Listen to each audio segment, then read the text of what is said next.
안녕하세요. 오늘 들려드릴 책은 에티튜드라는 책입니다. 먼저 책의 도입부, 그러니까 들어가는 말부터 시작할게요. 우리는 왜 삶에 만족하지 못하는가? 이 정도면 괜찮다고 해도 우리에게 만족은 없다. 흔히 볼 수 있는 광고 카피인데요. 사실 많은 사람들이 이와 같은 좌우명에 따라 살아가고 있습니다. 지나치게 높은 목표, 경쟁으로 인한 압박감, 스트레스가 우리의 일상과 개인적인 휴식 시간까지도 손에 쥐고 흔들고 있습니다. 물론 우리는 편하게 쉴 수 있는 마지막 주말을 날려버리는 한이 있더라도 회사에서 진행하는 흥미진진한 프로젝트를 놓치고 싶지는 않죠. 30분 후면 유치원이 닫을 시간이라 아이들을 데리러 가야 한다 해도 우리는 어느새인가 이메일에 답장을 보내고 있습니다. 노후가 보장되는 개인연금을 들기도 전에 이자율부터 계산하고 매달 지불액을 깎아달라고 흥정을 하기도 하죠. 휴일이 지나면 훨씬 여유가 있으리라 스스로를 위로하고 다음번 휴가에는 이리고 뭐고 다 집어치우고 오로지 나 자신을 위해서만 뭔가를 해야지 하고 마음 먹습니다. 그리고 오늘 저녁에는 정말 편안하게 쉴 거야 하고 생각하죠. 하지만 막상 저녁이 되면 휴식 시간이 그다지 자유롭지 않다는 사실을 깨닫습니다. 일주일에 2번 이상 꼬박꼬박 헬스클럽에 가야 하고 회사에서 우리를 언제 호출하더라도 반응해야 하며 저녁 약속이 생기면 예의상 가야 하죠. 오후에 한 번쯤 빈둥거리며 시간을 보내는 것은 우리에게 사치스러운 일로 보입니다. 마치 우리 부모님들에게 휴양지로 휴가를 떠나는 것이 사치스럽게 보이듯 말이죠. 잘 살고는 있지만 행복하지는 않다. 우리는 잘 살고 있습니다. 그것도 엄청나게 잘 살고 있죠. 우리 대부분은 부모님 세대와 비교해 볼 때 훨씬 좋은 교육을 받았고 더 넓은 집에서 살고 있으며 더 흥미로운 직업에 종사하고 있습니다. 우리보다 먼저 살았던 세대들 가운데 그 어떤 세대도 우리처럼 부유하지 않았고 우리처럼 멀리 여행해 본 적도 없습니다. 우리만큼 계몽되고 많은 정보를 가지고 있으며 건강하고 자유롭게 무언가를 결정했던 세대도 없었죠. 또한 우리처럼 기대 수명이 길었던 세대도 없었습니다. 물론 그 어떤 세대에도 우리처럼 삶에서 많은 것을 기대한 적도 없었죠. 이처럼 잘 살고 있지만 정작 우리는 왜 그렇게 느끼지 못할까요? 우리는 앞으로 나아가기만 할 뿐 자기 자신에게 다가가지는 않기 때문입니다. 하루, 일주일, 그리고 1년을 미친 듯이 서두르며 살아가는 동안 삶은 순식간에 우리를 지나쳐버리거든요. 해야 할 일들과 약속으로 달력의 일정이 가득 차 있지만 우리는 충만함이 아니라 공허함을 느끼고 과민한 상태에 있으며 어쩌면 번아웃이 온 것 같은 느낌마저 들게 됩니다. 그림 형제의 동화 행복한 한스의 주인공 한스는 7년간 노동을 한 보수로 자기 머리만한 금덩이를 받습니다. 그러다가 이 금덩이를 곧 말 한 마리와 교환하고 말은 소 한 마리와 교환하고 소는 돼지 한 마리와 교환하게 됩니다.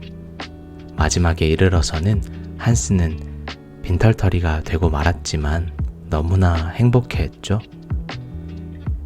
우리는 이 주인공 한스처럼 꽤 분위기가 좋았던 이전의 회사를 미련 없이 그만두고 회사 소유의 자동차를 제공해주는 새로운 회사로 옮기며 비교적 관리하기 쉬운 아파트에서 시외 단독주택으로 집을 옮깁니다.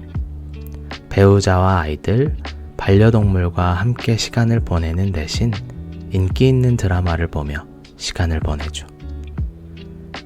우리는 한스처럼 자신이 내린 결정과 결과물, 성공에 감격합니다. 주어진 삶에서 최고의 결과를 만들어내기 위해 최선을 다하는 거죠.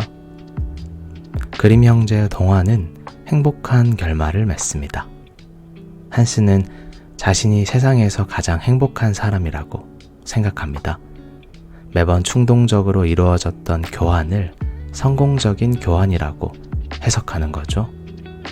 그가 언젠가 지난날의 교환 행위를 후회하게 될지 아닐지는 동화에 나오지 않습니다. 동화 속 행복한 한스는 아무런 생각 없이 내린 자신의 결정들이 가져온 결과와 결코 대면하지 않을 것이기 때문이죠. 하지만 실제 우리의 삶은 한스의 삶처럼 그렇게 간단하지 않습니다. 우리는 크고 작은 불행을 마주하죠. 보다 나은 삶을 살고자 했을 때 어떤 것을 상실하게 될지를 예감합니다. 일에 우리의 영혼을 모두 바쳐야 하고 집 대출금과 자동차 할부금을 갚느라 좋은 시절을 다 보내야 하죠. 스트레스를 받고 늘 무언가에 쫓기며 인내심도 잃어버리고 기분 나쁠 때도 많고 쉽게 지루함도 느끼게 됩니다.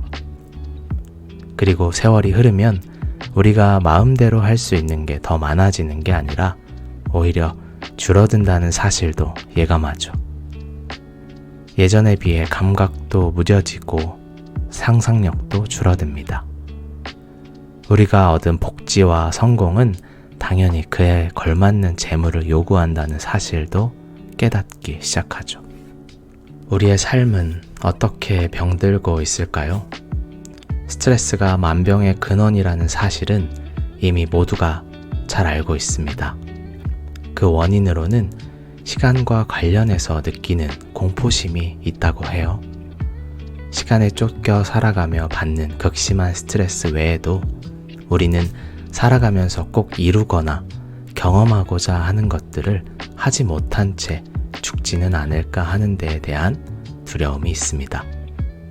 복지 수준이 높아질수록 더 많은 교육을 받을수록 우리가 시간과 맺고 있는 관계에는 더욱 긴장감이 돌죠.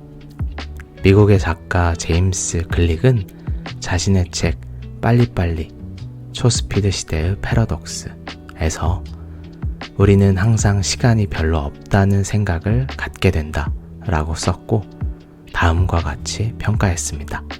이런 생각이야말로 우리가 현대를 살아가면서 품게 되는 신화이다. 우리는 쏟아지는 정보와 소비 행위 그리고 갖가지 체험과 경험들에 대하여 최소한 보조라도 맞추기 위해 점점 스스로를 재촉합니다. 그러다 보니 제대로 된 음식이 아니라 패스트푸드로 식사를 해결하고 수십 개 텔레비전 채널을 이리저리 계속 돌려보고 속독법을 배우는 등 다양한 과제를 동시에 수행할 수 있는 성능이 뛰어난 컴퓨터처럼 여러 가지 일을 한꺼번에 처리하려고 합니다. 미국의 학자들은 사람들이 이렇듯 삶에 대해 보편적으로 가지는 느낌에 대해 그럴듯한 이름을 붙여주었는데요. 바로 조급증입니다. 하지만 이렇게 서두르며 살아가는 사람들이라고 해서 특별히 눈에 띄지는 않는데 그것은 다른 사람들도 마찬가지로 재촉하며 살아가기 때문입니다. 우리는 솔직하게 인정하지는 않지만 문득 느끼곤 합니다. 우리가 자신에게 바라는 그리고 세상과 타인이 우리에게 바라는 수많은 요구사항들이 우리를 지치게 만들고 있다는 사실 말이죠. 그런 요구들은 우리의 능률과 삶의 질을 갉아먹고 건강을 좀먹으며 친절함과 삶을 즐기는 능력마저 퇴화시킵니다. 시간을 벌고자 하는 병적인 욕구로 인해 우리는 스스로를 멈추게 할 수 없습니다. 우리의 삶은 어떻게 변해가고 있을까요?